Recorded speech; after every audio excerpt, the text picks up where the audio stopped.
اس لیے قبول کی. اور سب سے پہلا میرے مولا کا سرکاری حکم جس میں کسی کو کوئی اختلاف نہیں کہ میں گورنر شام کو معطل کرتا ہوں. اتنا لمبا عرصہ کیسے بیٹھا ہے وہ اس عہدے پر. مخلص دوستوں نے علی سے کہا مولا ذرا حکومت مضبوط ہو لینے دے, اتنی جلدی نہ کریں, کر دیں گے فارغ. لیکن اس کا اس صوبے میں بڑا اثر رسوخ ہے, تھوڑی دیر انتظار فرما لیں, حکومت مضبوط ہو جائے پھر نکال دیں گے.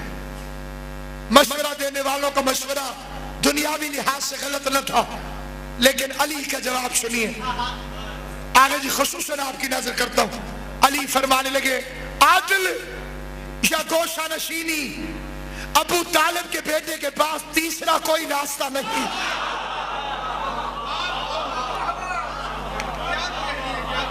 عادل یا گوشہ نشینی, ابو طالب کے بیٹے کے پاس تیسرا کوئی راستہ نہیں. بہرحال کسی اور خلیفہ سے کسی مسلمان کی کوئی جنگ نہیں. علی سے 4 سال 4 مہینے 4 دن میں 3 بہت بڑی جنگیں لڑی گئی. لوگ کہتے ہیں علی کا نظام حکومت چلا کیوں نہیں؟ یہ آپ اچھی طرح سے سمجھ سکتے ہیں. اگر براہ راست نبی کے بعد پورا نظام علی کے ہاتھ میں دیا جاتا تو رسول والا نظام چلتا رہتا. آپ 3 کرپٹ حکومتوں کے بعد علی کو اقتدار دے رہے ہیں.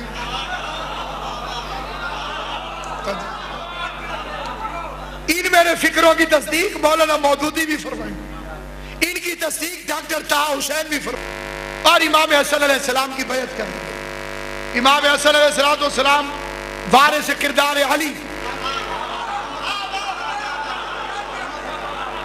وارث کردار مصطفیٰ. لوگوں نے مولا علی سے کہا تھا پہلے والے خلفاء تو حافظ نہیں تھے, تو وہ ابن ابی قاب سے کہتے تھے کہ آپ تراویح پڑھائیں, یا علی آپ تو حافظ بھی ہیں تو آپ تراویح خود پڑھائیں گے. تو مولا علی نے فرمایا قرآن میں ہے نہیں, حضور نے پڑھائی نہیں, میں بدعت کو کیسے جاری کروں. مولا علی گھر چلے گئے, عادت چھوٹتی نہیں, عادتاً لوگ کھڑے ہو گئے. مولا علی نے امام حسن کو درہ دے کے بھیجا, انہوں نے درے سے مارا لوگوں کو کہ ہٹو یہاں سے. انہوں نے شام جا کے شور مچا دیا. علی تو نماز بھی نہیں پڑھنے دیتا. آپ نے یہ فکرہ سن رکھا کہ علی کی شہادت کے بعد شور اٹھا کہ علی مسجد میں کیا کرنے گئے تھے, علی مسجد میں کیا کرنے گئے تھے, علی کا نماز سے کیا تعلق ہے. یہ انہی لوگوں کا پروپیگنڈا تھا جو کوفے سے مار کھا کے وہاں پر گئے تھے. علی تو نماز ہی نہیں پڑھے, اس لیے علی نے نعرہ لگایا فزت برب الکعبہ, رب کعبہ کی قسم میں کامیاب ہو گیا. مجھے اللہ کہنے والے بھی ناکام ہو گئے, مجھے بے نماز کہنے والے بھی ناکام ہو گئے. دونوں کے لیے ایک ہی جواب ہے, خدا ہوتا تو سجدہ کیوں کرتا.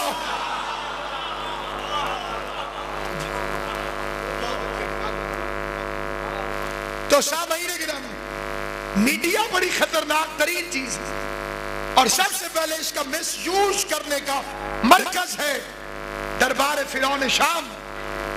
اس نے اسے استعمال کیا. اس کے بعد کی واقعات آپ کے علم میں, امام حسن کو زہر دے دیا جاتا ہے, اور امام حسین کو, اتنی کریم ہستی کو, باوجود اس کے کہ معلوم تھا کہ سیدہ شباب اہل الجنہ ہے, قتل کر دیا جاتا. ایکسیڈنٹ نہیں, منصوبے کے تھے. ایک شعر کا سہارا لیتا ہوں, اور وہ شعر اس میرے بیان کا بالکل حسب حال ہے کہ وقت کرتا ہے پرورش برسوں, حادثے ایک دم نہیں ہوتے. پیغمبر کو گئے ہوئے ابھی 50 سال پورے نہیں ہوئے کہ رسول کے بیٹے کو قتل کر دیا. 4-5 لوگ ہوتے تو ایکسیڈنٹ تھا, لاکھوں کا لشکر. اس میں اختلاف ہے کہ کتنے لوگ تھے, اور جتنے اندرونی طور پہ یزید کے ساتھی ہیں وہ اپنی تحقیق کے عمیق کو ثابت کرنے کے لیے اس بات پر پورا زور لگاتے ہیں کہ وہ ہزاروں میں تھا, لاکھوں میں نہیں تھا. تو میں نے ان کے شکار سے بچنے کے لیے بھی کوئی معینہ تعداد نہیں بتائی، لیکن ایک عقلی دلیل بتا دیتا ہوں۔ عمر ابن سعد یہ اس دن پیدا ہوا جس دن مسلمانوں کا دوسرا خلیفہ قتل ہوا۔ اس کی ڈیٹ آف برتھ اور ان کے قتل ہونے کی تاریخ سیم ہے، ایک ہی دن میں یہ دونوں واقعات رونما ہوئے۔ سعد ابن ابی وقاص جس نے شورا میں مولا علی کے خلاف ووٹ دیا تھا اور امیر المومنین کی مخالف پارٹی میں تھا، اس نے اپنے خلیفۃ المسلمین کے قتل والے دن پیدا ہونے والے بیٹے کا نام انہی کے نام پر رکھا، انہی کی محبت میں، کیونکہ وہ چلے گئے تو ان کے نام پر انہوں نے اس کا نام رکھا۔ یہ بعد میں قاتل حسین ابن علی بنا، عمر ابن سعد ابن ابی وقاص۔ اور یہ وہی ہے کہ جس نے 10ویں کے دن تقریر کرتے ہوئے کہا تھا کہ اے لشکر یزید گواہ رہنا، حسین پر پہلا تیر میں چلا رہا ہوں۔ تو یہ عمر ابن سعد ابن ابی وقاص، یہ اس کا کردار میں نے آپ حضرات کی خدمت میں پیش کیا۔ اور قتل حسین، یہ قاتل حسین ایک لشکر، طویل لشکر جس نے رسول خدا کے بیٹے کو قتل کیا۔ اب یہاں سے یوں سمجھیے کہ میری تقریر کی بنیادیں مکمل ہو گئی ہیں اور میں اب اپنے موضوع کی طرف جانے لگا۔ حسین ابن علی قتل ہو گئے، پیغمبر اعظم کا بیٹا، رسول خدا کا بیٹا۔ اس کے بعد 12 امامت کو چوتھے امام نے سنبھالا، اور چوتھے امام کا کردار یہ ہے کہ رو کے 40 سال رو کے تقریباً وہی کردار ادا کیا جیسے 40 سال چپ رہ کے حضور نے اللہ کو منوا دیا تھا، سجاد نے 40 سال رو کے حسین کو منوا دیا۔ سخت پتھر معاشرہ جو رسول کے بیٹے کو قتل کر سکتا ہے، وہ سجاد کی دعاؤں سے پگھلنے لگا، اور علی ابن الحسین نے اپنی دعاؤں کے ذریعے معاشرے کے رنگ کو بدل کے رکھ دیا۔ دنیا آل محمد کو بھول چکی تھی، اور صحیفہ کاملہ پڑھ کے دیکھیے، یہ بعض حضرات یہ بات کرتے ہیں وہ کتاب مولا کی نہیں ہے، وہ کتاب مولا کی نہیں ہے۔ مولا نے کوئی کتاب بھی نہیں لکھی، یہ ساری کتابیں علماء کرام نے آل محمد سے سماعت کر کے اسے لکھی۔ نہج البلاغہ کا کوئی خطبہ مکمل نہیں ہے، خود سید رضی نے ہر خطبے کے پہلے لکھا ہے من کلام حیدر کرار، علی کے کلام میں سے کچھ حصہ۔ اور ایک فکرہ اور بھی یاد رکھیں گے صاحبان علم، نہج البلاغہ علم علی کا نام نہیں، ظرف سید رضی کا نام ہے۔ علی کے پورے علم کا نام نہج البلاغہ نہیں۔ بارش برس رہی تھی، ایک قطرہ ایک عالم نے اکٹھا کر دیا، اس کا نام نہج البلاغہ پڑا۔ اسی طرح سے نہج الاسرار، امیر المومنین کے خطبے، کائنات کے معجزے کا نام ہے علی، معجزے کا نام ہے علی۔ کسی بندے نے پوچھا یا امیر المومنین، گفتگو میں سب سے زیادہ کون سا حرف استعمال ہوتا ہے؟ امیر المومنین نے فرمایا الف۔ کبھی آپ بول کے دیکھیں، اپنی بولی ہوئی باتوں کو سنیں تو اس میں الف بہت زیادہ استعمال ہو، الف۔ اس کے بعد میرے مولا نے خطبہ دیا جس پورے خطبے میں الف نہیں تھی۔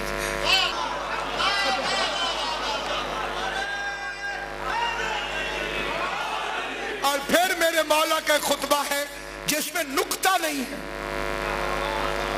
قرآن کا نقطہ بول رہا تھا، بغیر نقطے کے علی نے گفتگو فرمائی۔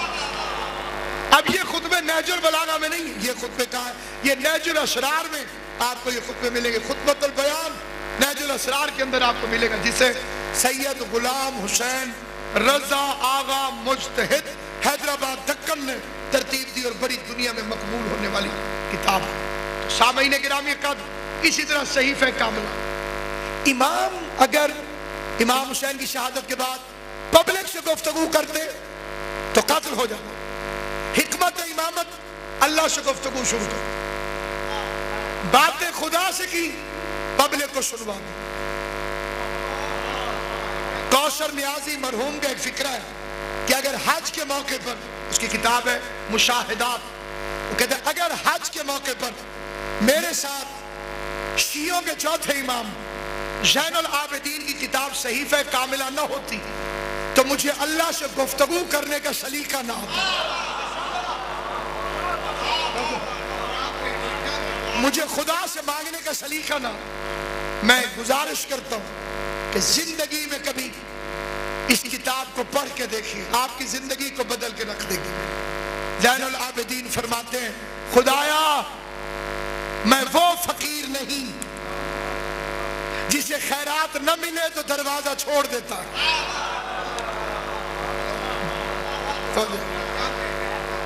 میں وہ فقیر نہیں جسے خیرات نہ ملے تو دروازہ چھوڑ دیتا ہے، میں دروازے پہ کھڑا رہوں۔ اور پھر یہ بھی میرے چوتھے امام کا فکرہ ہے، دعا دستک کی طرح زیادہ دیر کھٹکھٹاتے رہنے سے کھلنے کی امید زیادہ ہو جاتی ہے۔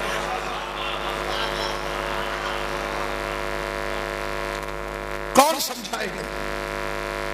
اب اثر یہ ہوا، یہ فکرہ اس تقریر کا لینڈ مارک ہے، چوتھے امام کی دعاؤں کا اثر یہ ہوا کہ وہ پبلک جو حسین کو قتل کرنے کے لیے اکٹھی ہو گئی، اور وہ ایک دلیل جو میں بھول گیا تھا اسے میں خدا کا شکر ہے کہ دوبارہ میرے ذہن میں آ گئی۔ عمر ابن سعد چیف ہے یزید کی فوج کا، CNC، اور یہ ملعون خود آیا کربلا میں، اور کسی فوج کے سربراہ کا خود میدان جنگ میں اترنا اس بات کی دلیل ہے کہ جتنی بھی فوج ہے ساری جھونک دی گئی۔ لہذا اب یہ بحث فضول تھی کہ 10 آدمی تھے یزید کے لشکر میں یا لاکھوں تھے، جتنی بھی یزید کی فوج تھی وہ ساری کی ساری کربلا میں آئی۔ تو اب وہ جو قتل کرنے کے لیے حسین ابن علی کو اکٹھے ہو گئے تھے، چوتھے امام کی تبلیغ کا اثر یہ ہوا کہ وہ 5ویں امام سے محمد کی فقہ سننے بیٹھ گئے۔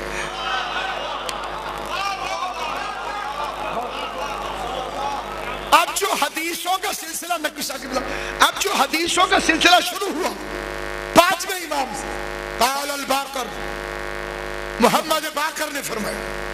ابو حنیفہ پہلے محمد باقر علیہ السلام کی خدمت میں آگے شاگرد ہوئے، پھر چھٹے امام کے پاس بھی رہا، اور 7ویں امام کا زمانہ بھی اس نے تھوڑا بہت دیکھا۔ اسی کا مسئلہ ہے کہ نماز پڑھتے ہوئے کوئی آگے سے گزر جائے تو نماز ختم ہو، اسی لیے آپ مکے میں جائیے تو بڑے منظر نظر آتے، بندے نماز پڑھتے پڑھتے اگلے بندے کو پکڑ دیں کہ میرے آگے سے بندہ نہ ہوا کالی بلی ہو، میرے آگے سے نہیں گزر۔ تو اسی طرح سے یہ نماز پڑھا تو اس نے آگے لوٹا رکھ دیا تاکہ کوئی بندہ نہ گزرے۔ امام نے فرمایا اس سے کیا ہوتا ہے؟ اس نے کہا نہیں، اللہ کی نماز ہے، درمیان میں بندے کہاں سے؟ تو چھٹے امام نے 7ویں امام سے کہا تم جواب دو۔ تو میرے امام موسیٰ کاظم نے فرمایا کہ جب خدا سے تعلق جڑ جائے تو درمیان میں کسی گزرنے سے کوئی فرق نہیں، میرے اور خدا کے درمیان کون آ سکتا؟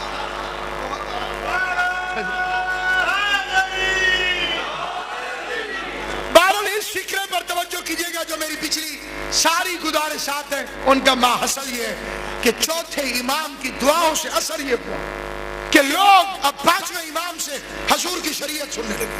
کل قاتل تھے، آج پوچھنے آگے کہ آپ کے نانا نے کیا فرمایا۔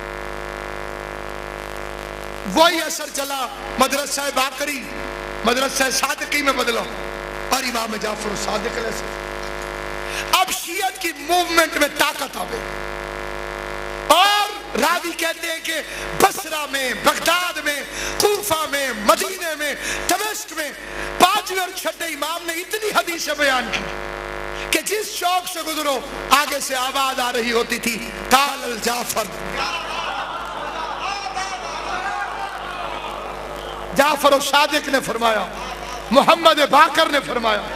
اب عقل والی حدیثیں لوگوں کے سامنے آنے لگی. کیوں؟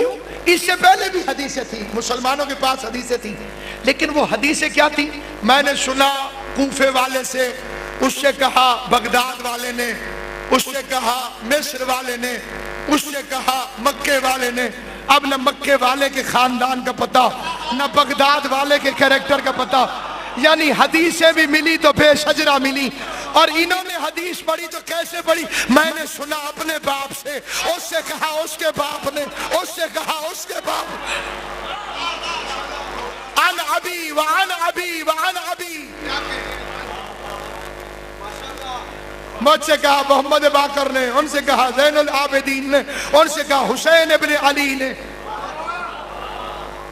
یہ آل محمد کی حدیثیں اس طرح سے بیان ہونے لگی. اتنی حدیثیں آئیں، اتنی حدیثیں.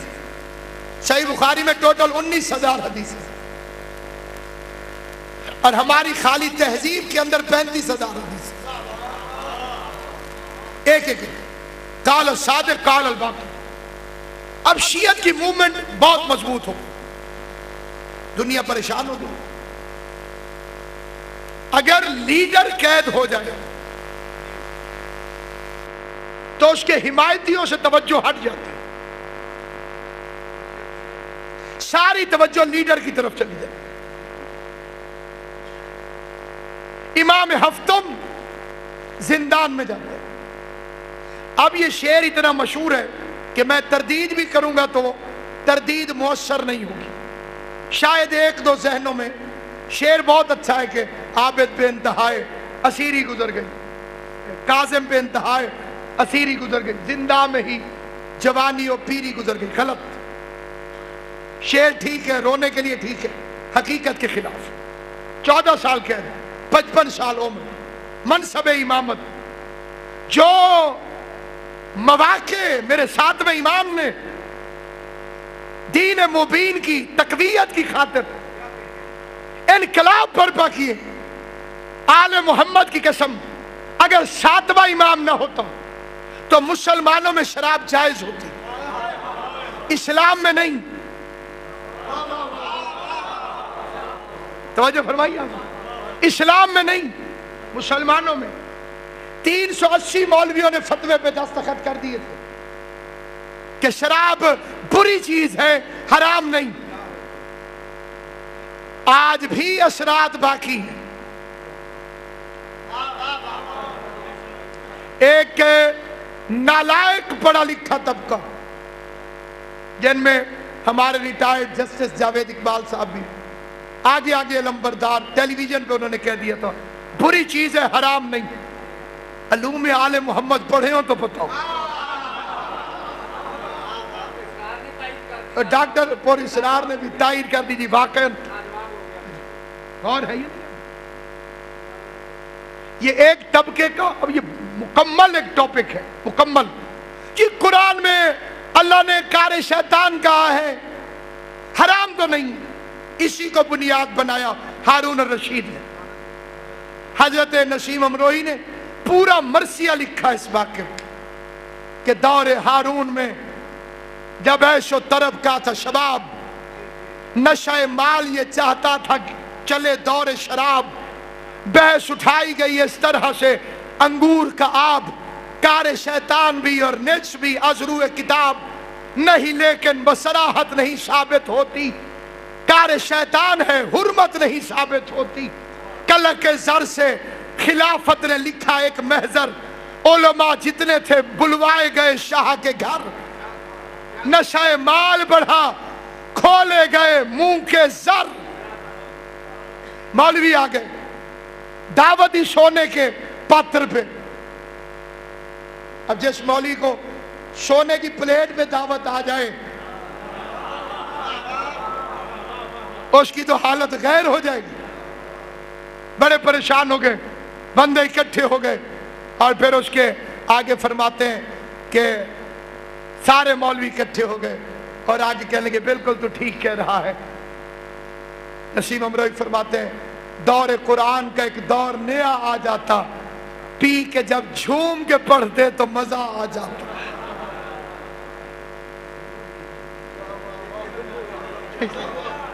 پی کے صادق پی کے جب جھوم کے پڑھتے، جو بغیر پیے ڈول رہے ہوتے،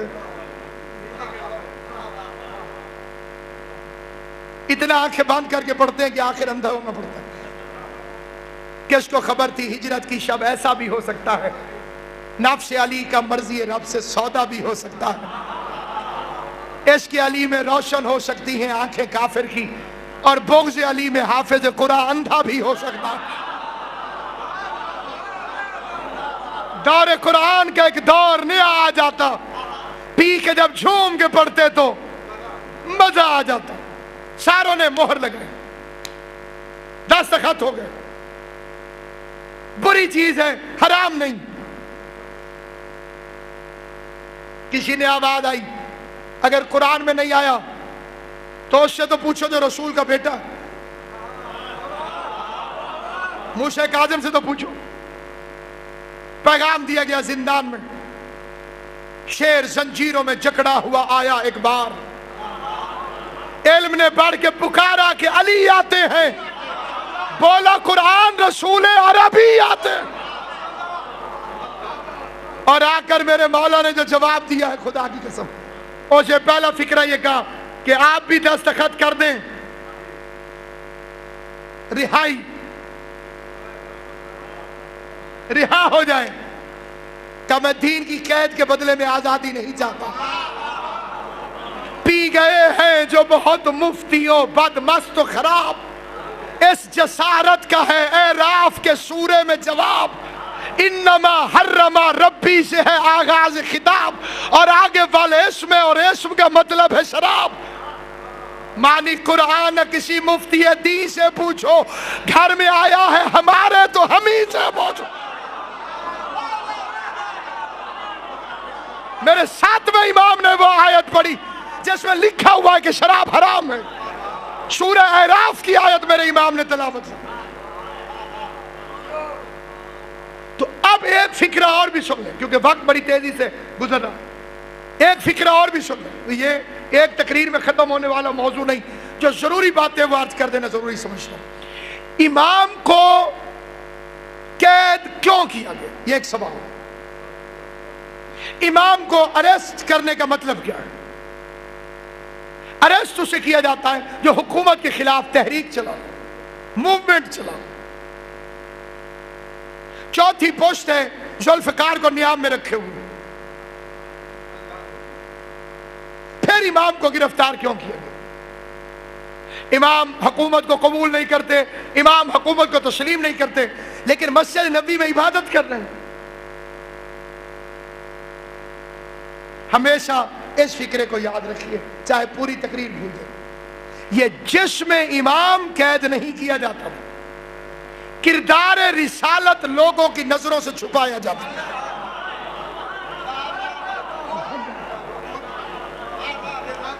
کردار رسالت، اب آپ خشکی کا شکار ہو گئے تو میں بھی اس موضوع کو سمیٹ دیتا ہوں۔ کردار رسالت لوگوں کی نظروں سے، کیونکہ بادشاہ اگر نماز پڑھے گا، امام بھی پڑھیں گے تو لوگوں کو یاد آ جائے گا محمد والی نماز تو یہ پڑھ رہے ہیں۔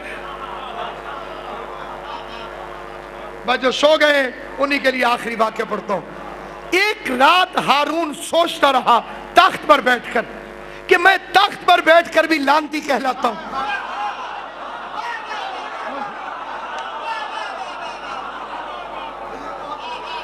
اور میں تخت پر بیٹھ کر بھی، دنیا مجھ پہ لعنت بھیجتی، وہ قید میں ہے اور زمانہ اس پر درود بھیجتا ہے۔ وہ قید میں بھی علیہ السلام۔ اب ایک الگ بات چھڑ جائے گی لیکن 1 منٹ میں ختم کرنے کی کوشش کروں۔ یہ امامت اور بادشاہت، آدھی دنیا تو اسی کا فرق سمجھ لے تو شیعہ ہو جائے کہ امامت اور ہے، بادشاہت اور۔ بادشاہ قید ہو جائے تو بادشاہ نہیں رہتا، حجت زندان میں بھی ہو تو حجت رہتی ہے۔ یوسف قیدی بھی تھے، نبی بھی تھے۔ یوسف علیہ السلام قیدی بھی ہیں، نبی بھی۔ ابراہیم کے گلے میں رسی ڈال دی نمرود نے، ہاتھ باندھ دیے، پاؤں باندھ دیے، جب آگ میں پھینکا تھا، آگ میں پھینکا تھا تو گلے میں رسی، ہاتھ میں رسی، تو ابراہیم کی نبوت کو کیا فرق ہوا؟ گلے میں رسی ڈلنے سے حجت حجت رہتی ہے، البتہ رسی ڈالنے والا لعنتی ہو جاتا۔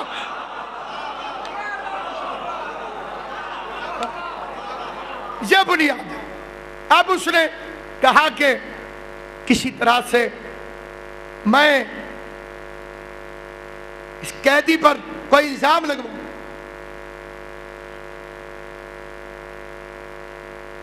نہایت پڑھی لکھی شخصیات ذکر پاک میں تشریف فرما، اور میں حصول دعا کے لیے یہ فکر عرض کرنا چاہتا ہوں۔ اس فکرے کے عوض بالخصوص سادات عظام سے دعا کا طلبگار ہوں، جو فکرہ میں پڑھنا چاہتا ہوں۔ واحد ہے آل محمد جنہوں نے اپنے قاتلوں سے بھی اپنے کردار پر ریفرینڈم کروایا۔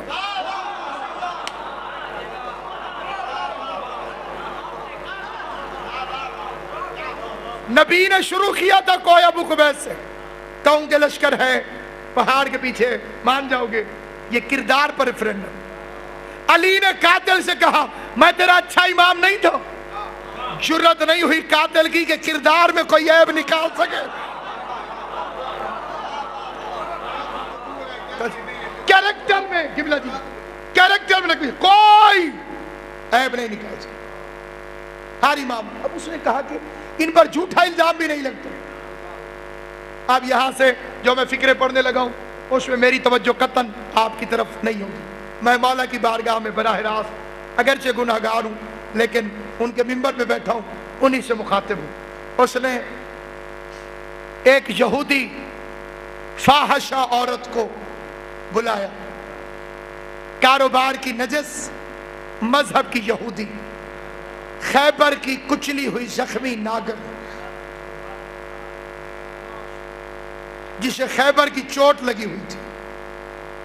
مرحب کے قاتل سے بدلہ لے لو، ہمارا کام بھی ہو جائے گا، تمہارا بھی۔ اسی کا بیٹا زندان میں۔ کہا کیا کروں؟ کہا تو زندان میں رات گزار، صبح میں آؤں گا۔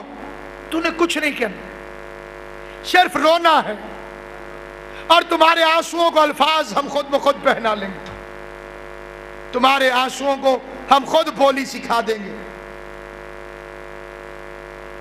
قلعہ عصمت پہ حملہ کرنے کے لیے لشکر حسن چلا۔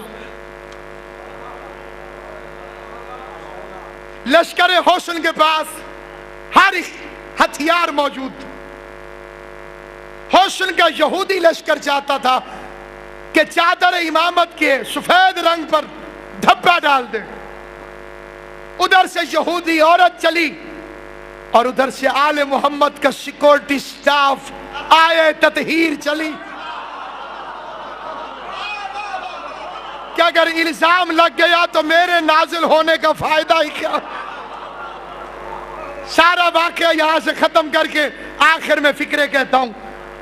دیوار زندان کا، روزن زندان کو کھولا گیا، عورت کو اندر بھیج دیا گیا، دروازہ بند کر دیا گیا۔ صبح ہارون ملعون 200 راوی ساتھ لے کر، ٹوٹل میڈیا، پورا میڈیا، اس زمانے کا سب سے بڑا میڈیا یہی تھا۔ 200 راوی، ہاتھ میں قلم، تلوار سے تیز چیز، کاغذ، آ کے کھڑے ہو، آؤ تمہیں شیعوں کا امام دکھاؤ۔ روشنی نے دبے پاؤں روزن زندان میں قدم رکھا۔ 200 راویوں نے لکھا کہ ایک طرف امام سجدے میں ہے، سلامت و آباد و شاہ، دوسری طرف کل کی یہودی کلمہ پڑھ کے سجدے کی حالت میں۔ میں اللہ کی ساری کائنات قربان کروں منزل امامت پر. اے میرے امام تیری کردار پہ کائنات قربان. عصمت پہ حملہ یوسف کے بھی ہوا تھا. یوسف نبی تھا, پیغمبر تھا, لیکن خالی خود بچا, زلیخا کو نہ بچا سکا. خود بچ کے نکل جانا اور بات ہے, حملہ کرنے والی کو کلمہ پڑھا کے اپنے رستے پہ لگا دینا, یہ کردار امامت ہے. اب دکھانا تو چاہتا تھا کچھ اور دیکھا کچھ اور. اب ایک فکرہ لطیف سا اشارہ کرنا چاہتا. عورت کے بالوں میں سجدے میں ہاتھ ڈال کے جھنجھوڑا اور اٹھا کے کہنے لگا تجھے اس لیے بھیجا تھا کہ تو نمازیں پڑھے. راویوں نے بادشاہ کا مذہب نوٹ کر لیا.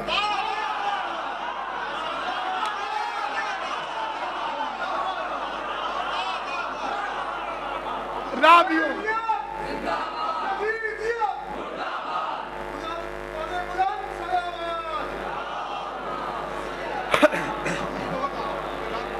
کہ وہ ایک یہودی عورت کے کلمہ پڑھنے پر راضی نہیں ہے, اس لیے بھیجا تھا. اب جو اس نے اٹھایا وہ بھی نفس مطمئنہ کے پاس, نفس مطمئنہ کے علاقے میں رہ چکی تھی. اس کے لبوں سے ایک مرتبہ جلال کے لہجے میں نکلا سن. اس سن نے وہی تاثر قائم کیا جیسے لب اعجاز سے کن نکلا.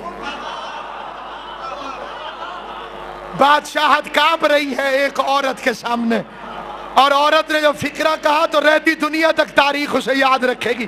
کہنے لگی اے فاحشہ ماں کے بیٹے, تو اسے اپنے جیسا سمجھتا,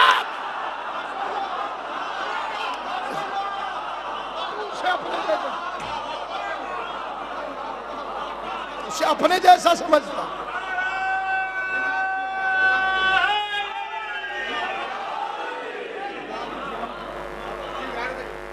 اپنے جیسا سمجھتا, تو اسے اپنے جیسا سمجھتا. میں رات کو دیکھ رہی تھی جب یہ سجدے میں کہتا تھا یا ربے, تو عرش سے جواب آتا تھا لبیک.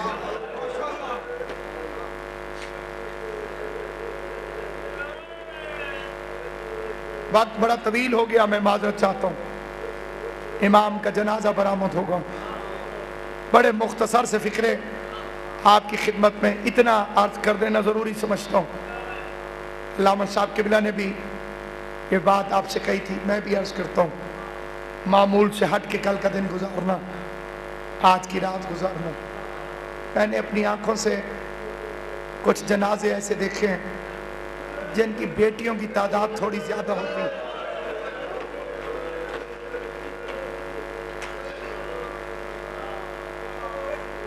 جنازے بڑی تاخیر سے گھر سے باہر نکلتے ہیں.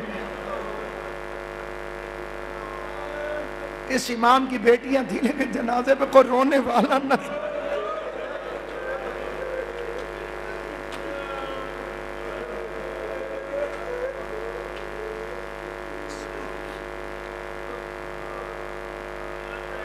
اس لیے میری اپیل ہے بالخصوص اپنی ماں بہنوں سے کہ جب جنازہ تمہارے درمیان آئے تو چپ کر کے نہ جنازے کا استقبال کرنا,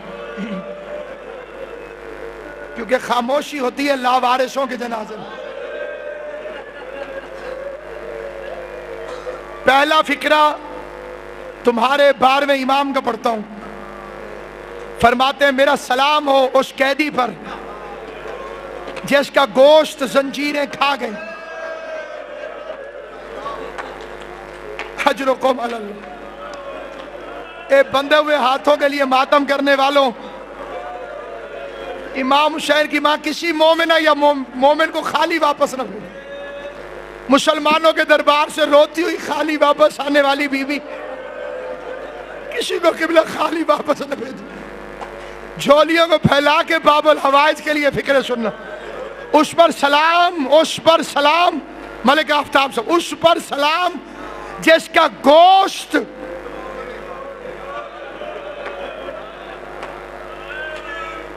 زنجیریں کھا گئیں. یہ تو سارے جانتے ہو کہ امام کو زہر ملا، لیکن یہ بات چھوٹے بچوں کو بتا رہا ہوں. جسے زہر ملے اسے دو چیزوں کی بڑی ضرورت ہوتی. ایک پینے کے لیے پانی، کیونکہ زہر کی تاثیر خشک ہے. جسے زہر ملے اس کا دل چاہتا ہے جتنا پانی ملے میں اسے پی جاؤں. اور دوسری ضرورت ہوتی ہے تڑپنے کی جگہ. اس پر سلام جسے پینے کے لیے پانی نہ ملا، جسے تڑپنے کے لیے جگہ نہ ملی. سلاخوں کے درمیان میرا مولا تڑپتا رہا اور ظالم اوپر سے تعزیانہ برساتا رہا. کسی نے آواز دے کے کہا بس کرو، قیدی مر گیا ہے. پھر اعلان ہوا کہ کوئی وارث ہو تو جنازہ اٹھا جائے ورنہ مزدوروں کے حوالے کیا جائے. 4 مزدور آئے، انہوں نے جنازے کو اٹھایا.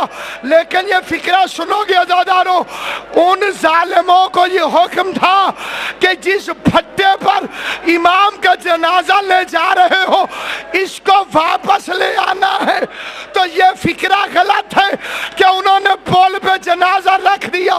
مجھے قبر حسین کی قسم انہوں نے جنازہ رکھا نہ تھا، پول پہ جنازہ پھینک دیا. کوئی کالے برقعے والی بی بی تھی